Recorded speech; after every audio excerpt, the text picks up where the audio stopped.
तो आज श्रीमद् भागवतम प्रथम स्कंद त्रयोदश अध्याय धृतराष्ट्रंगर गृहत्याग श्लोक क्रमांक 19 प्रतिक्रियान जस्येह कुतश्चित् कहिर्चित् प्रभो स एष भगवान कालः सर्वेषां समागतः। अनुवाद ए भयावह स्थितिर निदान ए भौतिक जगत रे काहा पाखरे नाही। हे प्रभु राजन ए साक्षात भगवान काल रूप धारण करी आम्भ मानकर पाखरे आसी पहुंची जाइछन। भावार्थ शिल प्रभुपाद की जाए एपरि कौनसी उन्नत शक्ति नहीं जे मृत्युर क्रूर हस्त को प्रतिरोध करि पारिबो। जेते शारीरिक क्लेश हेले सुद्धा केही मरिबा को चाहंती नहीं। एही वैज्ञानिक विकासर वैभवशाली जुगरे मध्य वृद्धावस्था और मृत्यु कौनसी औषध कौनसी उपचार नहीं। वृद्धावस्था मृत्युर आगमनर पूर्व सूचना अटे। क्रूर काल यह पठाउछि। कौनसी व्यक्ति यहाको अस्वीकार करि पारिबो नहीं। श्री विदुर गहन अर्थरे यही कथा ही धृतराष्ट्र को कहिले, कारण से विदुर को ताहा पचारि पारिबे ए भयावह स्थितिर कौनसी उपचार कौनसी उपाय खोजी बाहर कर। पूर्वरु यहा से केते बार कहिछन्ति। अतएव यह पचारिबा पूर्वरु श्री विदुर धृतराष्ट्र को यही उपदेश देले जे ए भौतिक जगत रे यार कौनसी उपचार बा उपाय नहीं। तेणु मृत्यु साक्षात भगवान को सदृश्य अटे। भगवत गीता रे 10म अध्याय 34 नंबर श्लोक रे भगवान कहउछन्ति स्वयं भगवान यह कहिछन्ति कि भगवान स्वयं काल बोली। तो बहुत बहुत धन्यवाद आपण माने जो माने आमर ए ऑनलाइन भागवत गीता श्रीमद् भागवतम क्लास एवं जपा सेक्शन अंशग्रहण कर। भगवान समस्त मंगल करंतु, समस्त भक्तिमय जीवन उन्नततर हेउ। तो शिला प्रभुपादंगर कृपार श्रीमद् भागवतम आम पाठ कर प्रतिदिन भली। तो से प्रति महान आचार्य मान प्रति आम हृदय कृतज्ञता ज्ञापन करने दरकार सर्वप्रथम। तो शिला प्रभुपाद केते सुंदर भाव में लिखिछन एठी उदाहरण भावार्थ रे। एई श्लोक रे आमे पढुचे कि विदुर तांकर भ्राता धृतराष्ट्र को से उपदेश दउछन्ने।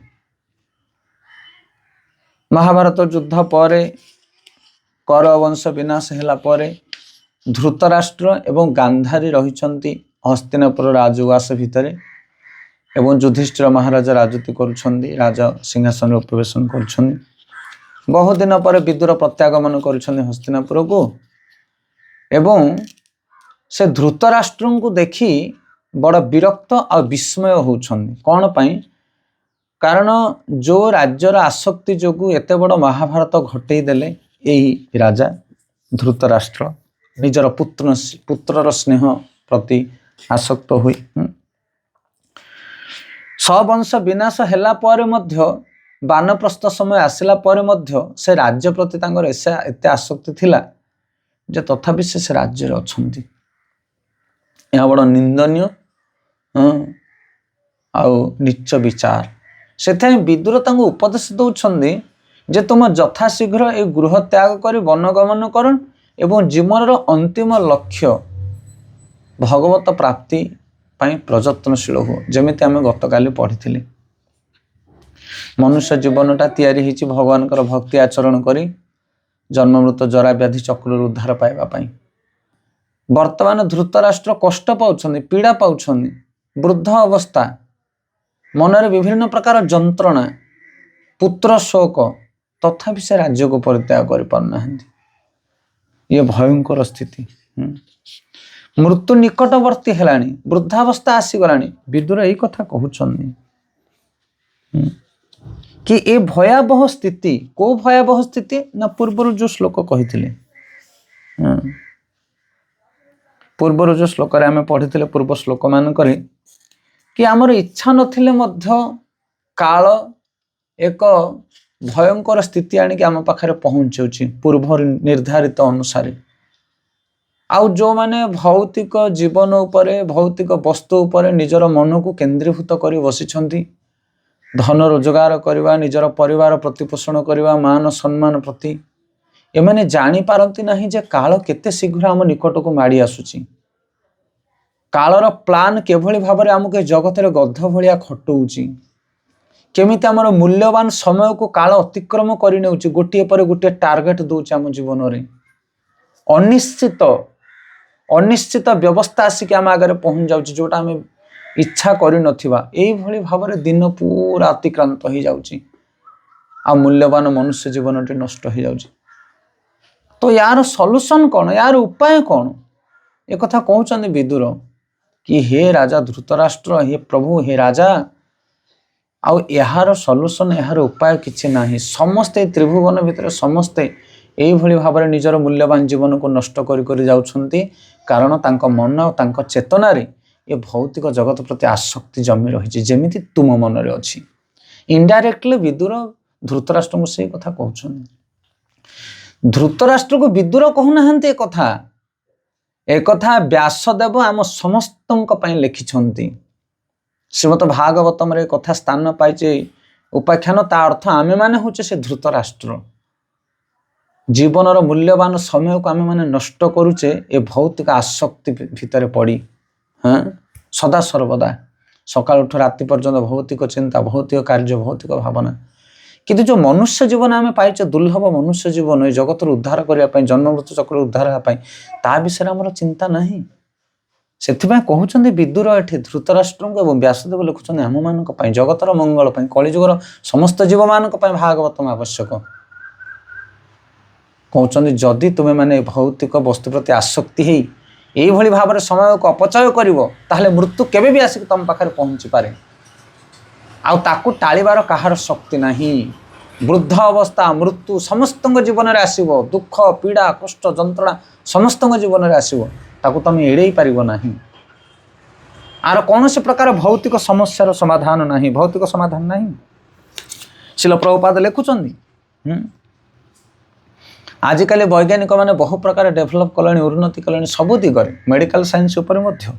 किंतु मेडिकल साइंस द्वारा कौन तुम्हें जड़े लोकर वृद्ध अवस्था को बंद कर दे पारिबो, जनकर मृत्यु को बंद कर दे पारिबो कि ना? यह संभव नुह। निश्चित भाव में मृत्यु दिन कबलित करिवो, एटा केही अस्वीकार करि परिबे नाही। किंतु ता पय हम कोन प्लान करछे, कोन प्लान करछे ता पय? मृत्यु ध्रुव सत्य, आदि नहले काली आसीबा हम जीवन रे। मृत्यु काली आसी पारे, आज आसी पारे, एइने आसी पारे। मृत्यु आसिक तुम द्वार मुहरे ठिया हेले तुम ताको कोन प्रत्युत्तर दबो? रेडी अछो? आमे उदाहरण दो बहुबार कि भाभी तो आपण घर को 4 जन अतिथि आसापी आज कहते, झील आसो, आपणकर झील ज्वाई आसवे, आपणकर जड़े बंधु आसवे दूररू, आपणकर जड़े टीचर किए जड़े शिक्षक जड़े आसुँच आपण घर को कौन गोटे फेस्टिवल कर 4-5 जन अतिथि आसुँच। समस्ते कहते आम गले जापारू ना ना किसी ग्यारंटी ना, आम जावाई चेष्टा करूँ। कि जड़े कही 100% जीवी, से आपणकर ज्वाई हो पारती, झील हो पारती, कहीं भी जड़े आ मु निश्चित भाव आपण घर को जी दयाकोरी मोपाई टे जोगाड़ कर। तो देख 5 जन अतिथि जदिव आसापी स्थिर होती, किंतु जड़े 100% ग्यारंटी देते आसापी, ताहले आपण कापाई आगे जोगाड़ करेंगे? जी 100% आसवे तांको ना जार आसबार ठिकाना नहीं। बुद्धिमान लोक सीए जे जोगाड़ आगे करे, जे कन्फर्म आसवे, जे 100% ग्यारंटी देते मुझे आसवि, जोगाड़ करा दरकार। से आम जीवन में अनेक अतिथि आम जीवन में आसीपारती, आम सुंदर घर टे तोली पारू, आम सुंदर गाड़ी टे किनी पारू, ग्यारंटी नहीं घर कर पारिबो कि नहीं, गाड़ी किनी पारिबो कि नहीं, चाकरी कर पारिबो कि नहीं। किंतु एमानक पई आम जोगाड़ चलैछे दिन राति। किंतु गोटे अतिथि निहाती आसवे, से होचंदी मृत्यु, 100% आसवे से, किंतु तांको पई किछि जोगाड़ नहीं। तो ये कि मूर्खामी कथा? मृत्यु निश्चित आसव। शिल प्रभुपाद एठी लिखुचंदी जे भगवान कहउचंदी मु होउची काल, मोर पथ को रोध कला भली जगत रे काहार शक्ति नहीं, किए भी रोकी पारिबो नहीं काल को। आ मु मृत्यु रूप रे आसुची, सेता 100% मृत्यु आसव। मृत्यु ध्रुव सत्य। अहनि अहनि भूतानि गच्छन्ति हजमालय, बाकी स्थावर इच्छन्ति किम आश्चर्य अतपर। 8 बळी करी आ कोन आश्चर्य अछि? आमे सकाळ पाइले देखुचे मृत्यु लोक को लोक माने जाउछन्ति, सकाळ पाइले मरुछन्ति, संध्या हेले मरुछन्ति लोक माने, किंतु आमे भाबुचे आमे मरिबानी ନା ମୁଁ ତ ଭାବୁଛି ମରିବି। ଭାବିଲେ ଖାଲି କ'ଣ ହବ? କ'ଣ ପ୍ରୟାସ କରୁଛ, କ'ଣ ଯୋଗାଡ଼ କରୁଛ, କ'ଣ ପ୍ରଯତ୍ନ କରୁଛ ତା ପାଇଁ? ଖାଲି ଭାବୁଛି, ଆରେ ଭାବିବାରେ କ'ଣ ଅଛି? ତମେ ଯଦି ଜାଣିଛ ଯେ ମୁଁ 100% ମରିବି, ତା ପାଇଁ କ'ଣ ପ୍ଲାନ୍ କରୁଛ, କ'ଣ ଯୋଗାଡ଼ କରୁଛ? ଏ କି ମୂର୍ଖାମି। ସେଥିପାଇଁ ଏଠି କହୁଛନ୍ତି ବିଦୁର ଧୃତରାଷ୍ଟ୍ରଙ୍କୁ କି କାଳର ଅବାଧ ଗତିକୁ କେହି ରୋକିପାରିବେ ନାହିଁ। ଏ ଭୌତିକ ଆସକ୍ତି ରୂପକ ଜଞ୍ଜାଳ, କାଳର ପ୍ରେରିତ କଳାର ଭିତରେ ଆମେମାନେ ସମସ୍ତେ ଚକ୍ରବ୍ୟୁହରେ ଫସିକି ରହିଛେ। ଏଥିରୁ ଉଦ୍ଧାର ହେବାର ଉପାୟ ହିଁ ନାହିଁ, ଉଦ୍ଧାର ହେବାର ଉପାୟ ନାହିଁ। ଏ ଭୌତିକ ଜଗତରେ କେହି କୌଣସି ସାଧନାରେ ମୃତ୍ୟୁକୁ ଏଡ଼େଇ ପାରିବେ ନାହିଁ। ହିରଣ୍ୟକଶିପୁ ଅମର ହେବା ପାଇଁ ଘୋର ତପସ୍ୟା କଲା। ତାର ତପସ୍ୟାରେ ସାରା ଜଗତ କମ୍ପିତ ହେଲା। ସ୍ୱୟଂ ବ୍ରହ୍ମାଜୀ ତା ପାଖରେ ଆସି ପହଞ୍ଚିଗଲେ ଏବଂ ସେ ଘୋର ତପସ୍ୟା ଭଙ୍ଗ କରିବା ପାଇଁ ତାକୁ ଅନୁରୋଧ କଲେ। ହିରଣ୍ୟକଶିପୁ ଶ୍ରୀ ବ୍ରହ୍ମାଜୀକୁ ଅମର ବର ପ୍ରାର୍ଥନା କଲା, କିନ୍ତୁ ଶ୍ରୀ ବ୍ରହ୍ମାଜୀ କହିଲେ ଯେ ସେ ମଧ୍ୟ ମୃତ୍ୟୁର ଅଧୀନ ଅଟନ୍ତି। ପୁନଶ୍ଚ ସମଗ୍ର ବ୍ରହ୍ମାଣ୍ଡରେ ଶିଖର ସ୍ଥାନ ଅଧିକାର କରିଥିବା ତାଙ୍କର ବ୍ରହ୍ମଲୋକ ମଧ୍ୟ ମୃତ୍ୟୁର ଅଧୀନ ଅଟେ। ଏହିପରି ସ୍ଥଳେ ସେ କିପରି ତାକୁ ଅମର ବର ପ୍ରଦାନ କରିପାରିବେ?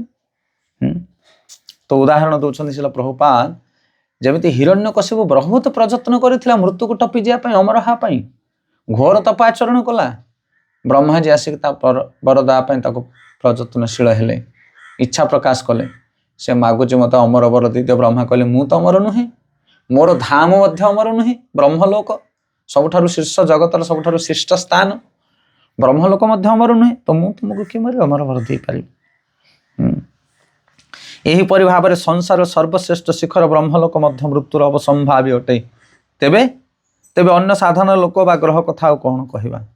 ଅନ୍ୟ ଲୋକ ଗୁଡ଼ିକ ବ୍ରହ୍ମଲୋକ ଠାରୁ ନିଚତର ଅଟେ, ଯେଉଁଠାରେ ଅଜୟ କାଳର ପ୍ରଭାବ ରହିଛି। ସେଠାରେ ଜନ୍ମ, ମୃତ୍ୟୁ, ଜରା, ବ୍ୟାଧି ଆଦି ବିପଦ ବା ଦୁଃଖ ରହିଛି ଏବଂ ଏଗୁଡ଼ିକ ଅଜେୟ ଅଟନ୍ତି। ଅଜେୟ ମାନେ ଆକୁ କେହି ଜୟ କରିପାରିବେ ନାହିଁ। ଦୁର୍ଲଙ୍ଘ୍ୟ କାଳ, ଆକୁ କେହି ଲଙ୍ଘନ କରିପାରିବେ ନାହିଁ। ସେଥିପାଇଁ ଶ୍ଲୋକରେ ମୁଖ୍ୟ ଭାବରେ ଏହା ବର୍ଣ୍ଣନା କରାଯାଇଅଛି କି ହେ ଧୃତରାଷ୍ଟ୍ର, ଆପଣଙ୍କ ପାଖରେ ମୃତ୍ୟୁ ଆସିକି ପହଞ୍ଚି ଗଲାଣି। ସାକ୍ଷାତ ଭଗବାନ କାଳ ରୂପ ଧାରଣ କରି ଆମ୍ଭମାନଙ୍କ ପାଖରେ ଆସିକି ପହଞ୍ଚି ଯାଇଛନ୍ତି। ଅନ୍ତ ସମୟ ଆସିଗଲାଣି। ବିଦୁର ବି କହୁଛନ୍ତି ମୋର ବି ଆଉ ତୁମର ବି, ହେ ଧୃତରାଷ୍ଟ୍ର ତୁମର ବି ମୋର ବି ଦିନ କାଳ ସବୁ ସରିଗଲାଣି। ସୂର୍ଯ୍ୟ ନଇଁଗଲେଣି, ଅସ୍ତଗାମୀ ହେଲେଣି ବର୍ତ୍ତମାନ। ଆଉ ଏ ଆସକ୍ତି କାହିଁକି? ଜୀବନଟା ଏମିତି ବେକାର ଚାଲିଗଲା ଭୌତିକ ଆସକ୍ତି ଯୋଗୁଁ। କିନ୍ତୁ ବର୍ତ୍ତମାନ ଟିକେ ସଚେତନଶୀଳ ହୁଅ ଜୀବନରେ।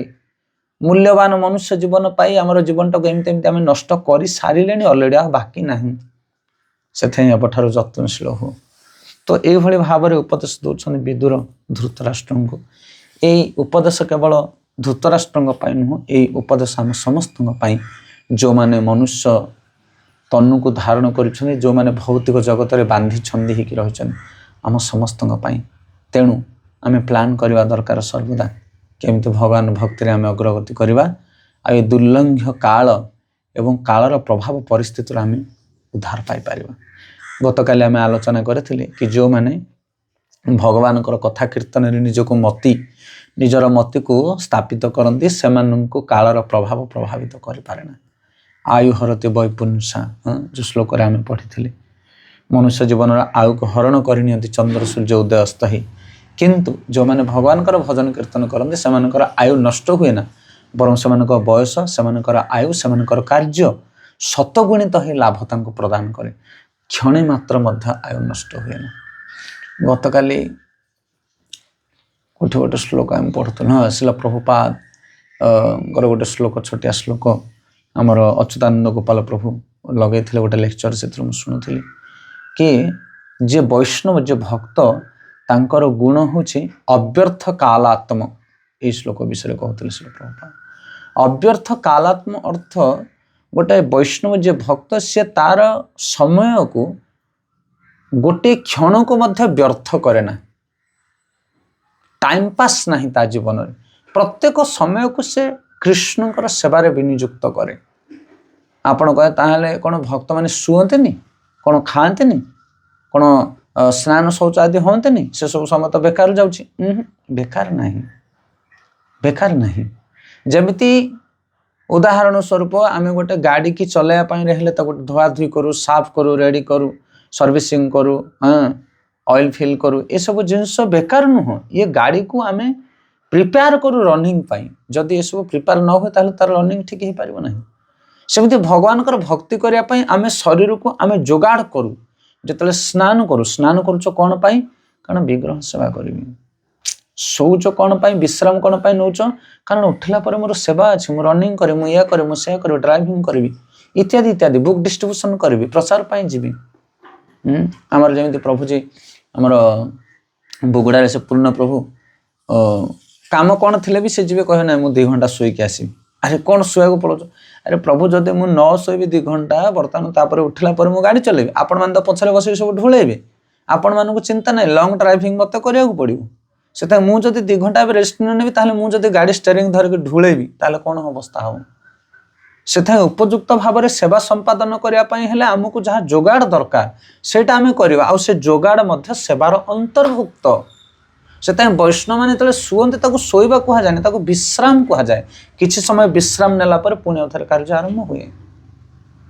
जड़े अभक्त स्नान करे पचारे अरे कौन पाई गाधे पका सकाल सकाल हाँ टे जा बिल आड़े हाँ टे जा एआड़े सियाड़े जा कौन कम अच्छी मोर मेडिकल जी सी भौतिक कमटे बतेब किंतु जड़े भक्त जो स्नान करे से कहे मुझे सकाल भगवान दर्शन करी पूजा अच्छी रोषे अच्छी भगवान सेवा विषय से कहे गोटे भौतिक जगतर लोक अर्थ रोजगार करे मो झील बाहा करी मो पुओ बाहा करी मो घर करी एमती करी किंतु जड़े भक्त को जब कह कौन पाई एत अर्थ रोजगार कर सेवा हम सेवा हम अर्थ ना केमती सेवा करा जाय पारिबो तार पुत्र कन्या को बह सेवा बोली कहे तार घर तैयारी सेवा पुत्र पौत्री दार सुत तब दासी दास से तो संबंधे सदा आमर प्रयास आपणकर दास दासी होचंदी माने तांकर सेवा करने मु प्रयास करुछि ए मूड रे आम सेवा करिया दरकार तो से आम यही दुस्तर काल को अतिक्रम करिपारिबा आमर मूल्यवान समय को आम सठिक भाव में विनियुक्त करिपारिबा